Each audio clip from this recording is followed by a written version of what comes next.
நள்ளிரவு மல்லிகை. அத்தியாயம் 12. எனக்கு என்ன பிரச்சனைகள் வரப்போகுது? குமார் கேட்டார். சந்து நாயர் பயங்கரமானவர். எங்களோட மொத்த சொத்துக்களையும் அபகரிச்சிட்டார். கடைசியில என்னையும் எங்க அம்மாவையும் கூண்டோடு அழிச்சிட்டார். எனக்கு ஒரு சந்தேகம். குமார் தலையணையை உயர்த்தி வைத்து கட்டிலில் மேலும் சாய்ந்து உட்கார்ந்தார். என்ன சந்தேகம்னாலும் தயங்காம கேளுங்க என்றபடி அவள் குமாரின் கால் மாட்டில் அமர்ந்தாள். பாலைப்பூவின் அலரிப்பூவின் மனம் சட்டென்று அறையில் பரவியது போலிருந்தது. அந்த காலேஜ் காம்பவுண்டுக்குள் எங்குமே பாலை மரம் இல்லை என்பது குமாருக்கு நன்றாகவே தெரியும். ஸ்ரீதேவியின் நீண்ட தலைமுடி கட்டிலில் இழைந்தன. அதன் மெல்லிய முனைகள் குமாரின் கால் பகுதிகளை தடவிக்கொண்டிருந்தன. ஆமாம் ஸ்ரீதேவி, உனக்கு சௌபர்ணகாங்கிற பெயர் எப்படி வந்தது? குமார் கேட்டார். நல்ல கேள்வி. அது மற்றொரு கதை.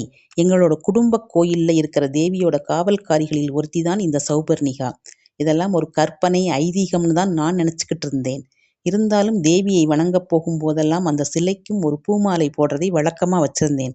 அப்படிப்பட்ட ஒரு சில சந்தர்ப்பங்களில் அந்த சிலை என்கிட்ட பேசுறதா கூட எனக்கு தோணுச்சு.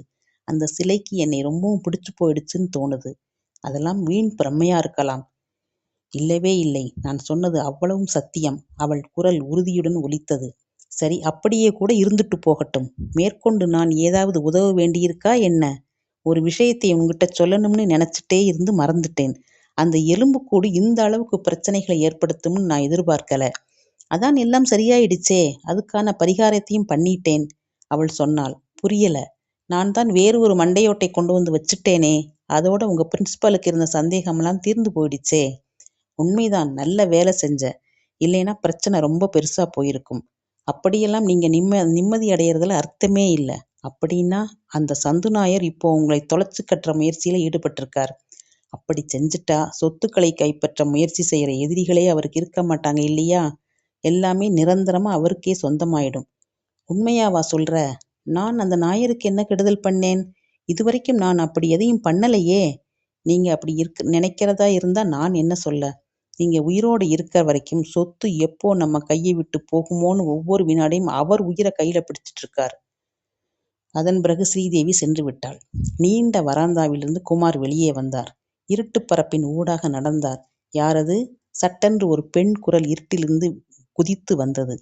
முன்பின் கேட்டறியாத, பழக்கமில்லாத ஒரு குரலாக இருந்தது அது. குமார் சட்டென்று நின்றார். யாருன்னு தெரியலையே? குமார் கேட்டார் தெரிந்து கொள்ளும் ஆவலுடன். என்னை உங்களுக்கு நல்லாவே தெரியும். நான் தான் sir Shailaja, BSc second year. குரலுக்கு உரியவள் இருளில் நன்றாக மறைந்தவாறே பேசினாள். சுத்தமா முகமே தெரியலையே. கொஞ்சம் வெளிப்பக்கமா வந்து நில்லுமா, ஆளையாவது அடையாளம் தெரிஞ்சுக்கிறேன். குமார் கேட்டார். வேண்டாம் சார், யாராவது பார்த்துடுவாங்க. அவர் குரல் மட்டும் இருளை ஊடுருவியது. மணி 12க்கு மேல ஆயிடுச்சு. இதுக்கு மேல யார் விழிச்சிட்டு இருக்க போறாங்க? அதுவும் இந்த நேரத்தில், இந்த இடத்துல யாருக்கு என்ன வேலை இருக்க போகுது? வாட்ச்மேன் தூங்கி இருக்க மாட்டார். சுத்தி பார்க்கறதுக்காக கூட வரலாம். அவள் சொன்னது உண்மைதான். வாட்ச்மேன் எப்போது வேண்டுமானாலும் வரலாம். வெளியே வரும்போது டார்ச் லைட்டை எடுக்காமல் வந்தது எவ்வளவு பெரிய முட்டாள்தனம் என்று அவர் தன்னைத்தானே நொந்து கொள்ள தவறவில்லை.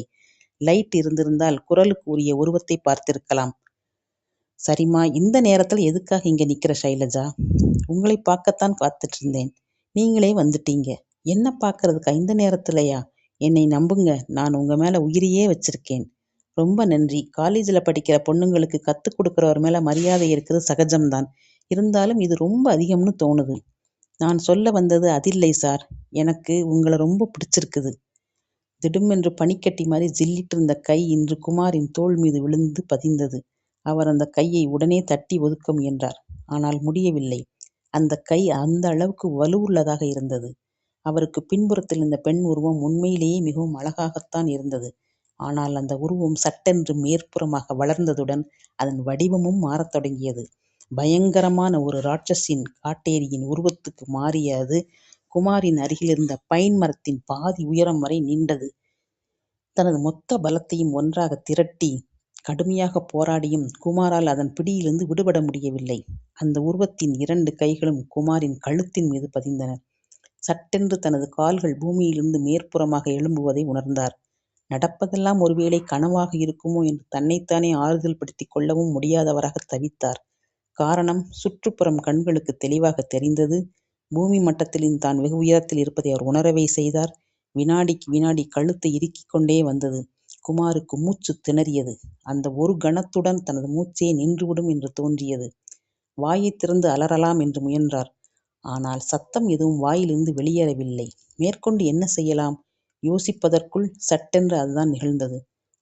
அவரது கழுத்தை பிடித்திருந்த பிடி மெதுவாக தளர்வது போல் தோன்றியது.